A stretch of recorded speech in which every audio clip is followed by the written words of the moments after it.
আহ, কালকের মানে যা খাওয়া হয়েছে না, এখনো পেটের মধ্যে যেন মোচড় দিচ্ছে। কেন রে? কালকে রান্না পুজোয় তোদের কি ভালো মন্দ হয়েছে নাকি? কি যে বলিস না তুই! আরে পাগলা, রান্না পুজো বলে কথা, একটু ভালো মন্দ তো হবেই। ওই ধর ইলিশ মাছের তরকারি, মাংস কষা, মাছের মাথা দিয়ে মুড়ি ঘন্ট। উফ, সে কি রান্না হয়েছিল রে ভাই! এত খাওয়া খেয়েছি, একদম গলা অবধি ঢুকিয়ে নিয়েছি কালকে।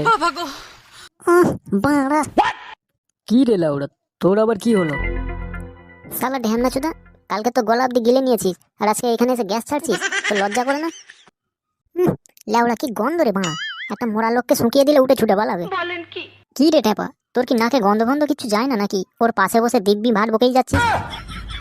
মানে কি বলতো ভাই, আজকে না ঘুম থেকে উঠতে একটু দেরি হয়ে গেছিল বুঝলি, তাই না সকালে আর বাথরুমে যাইনি, সোজা মুখটা ধুয়ে আর চলে এসেছি ক্লাবে। কি গান কি ছেলে রে বাড়া! সকালে হেগে আসিস নি আর মানে ক্লাবে চলে এসেছিস আর সমানে গ্যাস ছেড়েই যাচ্ছিস। শালা আরেকটু হলে আমার অন্নপ্রাশনের ভাত বেরিয়ে যেত। লা লা লা লা লা। এই তো, তোরা সব এখানেই আছিস দেখছি। কি ব্যাপার রে পচা, আজকাল তুই খুব গান গাইছিস, মনে লাড্ডু ফাড্ডু ফুটছে নাকি? বাবা, লাড্ডু তো অবশ্যই ফুটছে, আর তোরা যদি খবরটা শুনিস না, তোদেরও মনে লাড্ডু ফুটবে। বলিস কি রে, কি এমন খবর নিয়ে এসেছিস যে আমাদের শুনলে লাড্ডু ফুটবে? তা শোনা তাড়াতাড়ি। আরে ভাই, কি বলবো আর, এক্ষুনি মদন দাদের বাড়ির কাছ দিয়ে আসছিলাম। মদন দাদের ছাদে না একটা হেভি মাল দাঁড়িয়ে ছিল রে। আর সত্যি কথা বলতে ভাই, মালটা কি দেখতে রে মারা, তো দেখলেই পড়ে যাবে। কি বলছিস মারা? ন্যাংটোই দাঁড়িয়ে আছে নাকি যে দেখলে পড়ে যাবে? হ্যাঁ, ঠিক এই কারণেই না লোকের কাছে তুই জুতো পেটা খাস, বুঝেছিস? সব সময় তো নোংরা মানসিকতা নিয়ে ঘুরবি। যা বাবা, আমি আবার কি খারাপ বললাম? তুই তো বললি যে দেখে পড়ে যাবে। ঢ্যামনা সুদা, আমি প্রেমে পড়ার কথা বলেছি বাল, উল্টো পাল্টা কিছু বলিনি, ঠিক আছে? পচা, তুই মানে কার মুখ লাগছিস বলতো? ওসব বাদ দে, এখন চ মালটাকে একবার দেখে আসি কিরম দেখতে। বাড়া, এমন করে বলছিস যেন তোর ঘরের বউ হয়, যে টুক করে দেখবি আর চলে আসবি। তাহলে কি করা যায় বলতো? এত প্রশংসা করলি, আমার তো মানে আজকে না দেখলে রাত্রিরে ঘুমই হবে না।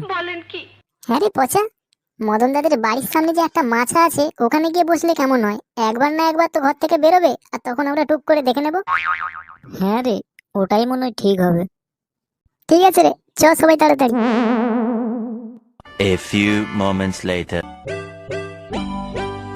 ধুর বাড়া, কখন থেকে বসে আছি, এখনো তো মালটা বেরোচ্ছে না। আরে দাঁড়া, তোর জন্য কি রাস্তায় বেরিয়ে নাচানাচি করবে নাকি? একটু তো ধৈর্য ধরতেই হবে দেখার জন্য।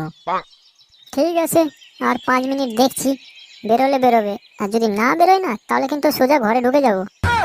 এ হে, রাহা নেহি যাতা, তাড়াপি আছি হ্যাঁ না। চুপ বোকা চোদা, এখানে গাঁড় ফাটছে আর উনি এখানে মিম চোদাচ্ছে। ফুটো লাগছে। ওই দেখ, মালটা বেরিয়েছে, মদনদার সঙ্গে এদিকেই আসছে রে।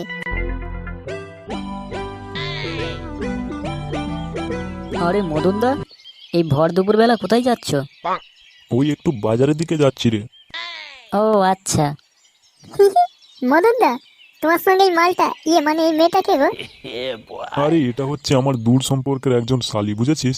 কালকেরই এসছে আমাদের বাড়িতে। ও আচ্ছা আচ্ছা, তা এখন কদিন থাকবে তো নাকি এখানে? হ্যাঁ, তা দিন চারেক তো থাকবে এখানে। কেন বলতো?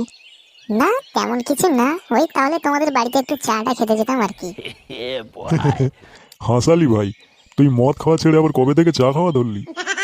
ঠিক আছে রে, তোরা বস, হ্যাঁ আমি যাই, আমার দেরি হয়ে যাচ্ছে। দিলি তো মানে সব ঘেঁটে। ভাবলাম শালা একটু কথা বলবো মেয়েটার সঙ্গে, মাঝখানে ফোড়ন কাটাতে কি দরকার ছিল তোর? সে গো, এমন করে বলছিস মনে হচ্ছে যেন তোর ঘরের বউ। ওটা আমার মাল, বুঝেছিস? ওর দিকে বেশি তাকাবি না, নাহলে না তোর চোখ খুলে দিশা আই হসপিটালে দিয়ে আসবো বলে দিচ্ছি। বোকা চোদা, এমন করে বলছিস যেন তোর ঘরের মাল হয়। শালা দুজনেই আজকে দেখেছি, ঠিক আছে? তোর মাল কি করে হলো বে? আরে আরে, তোরা মারামারি করবি নাকি একটা মেয়ের জন্য? এই সামান্য ব্যাপার নিয়ে এত ঝগড়া করার কি আছে?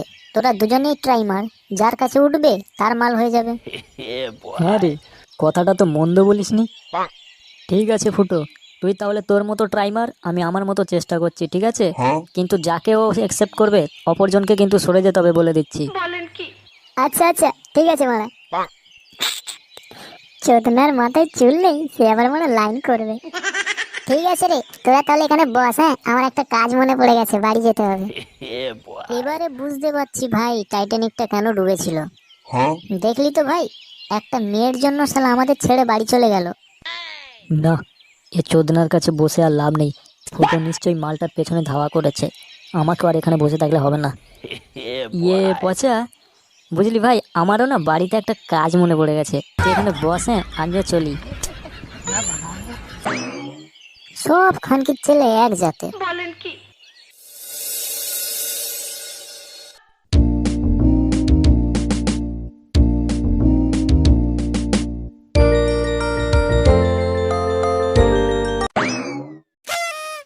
কে তুই রাস্তা ঘিরে দাঁড়িয়ে আছিস? চুপ, একদম চুপ। বেশি কথা বললে না গলার নলি কেটে আর জুতোর ফিতে বানিয়ে দেবো। কি চাই তোমার? এভাবে আমাকে রাস্তার মাঝখানে আটকে রেখেছো কেন? তাড়াতাড়ি কাছে যা, টাকা কড়ি আছে শিগগির বের কর।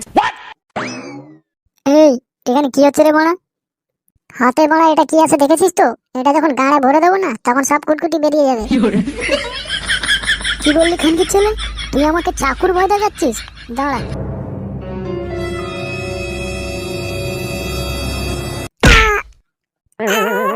ওরে বাবা রে, এর বদলা আমি পরে নেব তোর কাছ থেকে, মনে রাখিস। তবে রে সুরের বাচ্চা, দাঁড়া। আর ভয় নেই, মালটা চলে গেছে এখান থেকে। তুমি বাড়ি যাও, কেমন? জামাইবাবু শুধু শুধু তোমার নামে মিথ্যে কথা বলছিল, কিন্তু তুমি এত ভালো আমি আগে জানতাম না তো। কি বলো তো, তোমার জামাইবাবু না একবার আমার কাছে বাংলা খেতে চেয়েছিল, তাকে খাওয়াইনি, সেই জন্যই মনে হয় সেই ডাক্তার ছিল, আর তোমাকে আমার নামে উল্টো পাল্টা কথা বলেছে। আচ্ছা, সেসব বাদ দাও, তুমি কি আমার সঙ্গে বন্ধুত্ব করবে? বন্ধুত্ব কি বলছো? আমি তো তোমাকে ভালোবেসে ফেলেছি। আরে বাড়া, এ তো দেখছি মেঘনা চাইতে জল। সত্যি মাইরি, আজ কার মুখ থেকে যে ঘুম থেকে উঠেছিলাম কে জানে। A few moments later. আরে ওটা ফুটো না? মালটা ওই পাড়ার কালোর সঙ্গে কি আলোচনা করছে? না, গতিক তো খুব একটা ভালো ঠেকছে না। একটু কাছে গিয়ে শুনি তো মালগুলো কি আলোচনা করছে। এই নে 500 টাকা।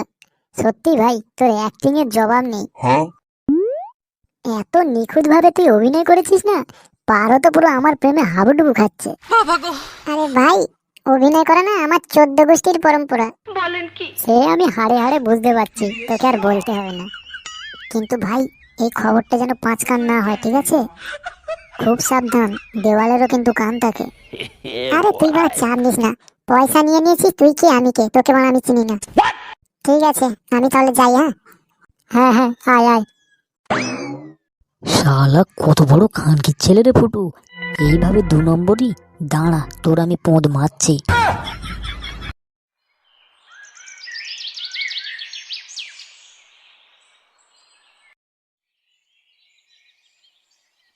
কি ব্যাপার, মালটাকে তো অনেকক্ষণই ডাকলাম, এখনো আসছে না কেন? কি ব্যাপার, আমাকে এখানে আর্জেন্ট ডাক করালে? তোমাকে না ফুটোর ব্যাপারে কিছু বলার আছে। দেখো, ওর নামে কিছু উল্টো পাল্টা বলবে না। ও আমাকে বলে দিয়েছে তুমি লোক ভালো না। দেখো, তোমার ভালোর জন্যই বলছি, ঠিক আছে? যদি তোমার মিথ্যে মনে হয় তাহলে তোমার জুতো আর আমার গাল। এই যে ফুটো আছে না, তোমার সঙ্গে নাটক করছে। কি বলতে চাইছো তুমি? তবে শোনো,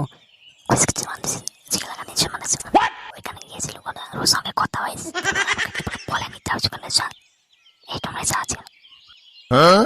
আর এর পরেও যদি আমার কথা না তোমার বিশ্বাস হয়, তাহলে ফুটোকে ফোন করে ডাকো, আর কালুর ব্যাপারে জিজ্ঞাসা করো, তাহলে কিন্তু সব পরিষ্কার হয়ে যাবে জলের মতো। আর আমি একদম চাই না ওই ঢ্যামনার জন্য তোমার জীবনটা খারাপ হয়ে যাক। আমি ওই ঝোপটার পেছনে আছি। হ্যাঁ, তুমি ফুটোকে ফোন করে ডেকে সবকিছু জিজ্ঞাসা করো। হ্যালো জান, কোথায় আছো? এই তো বাড়িতে আছি। কেন?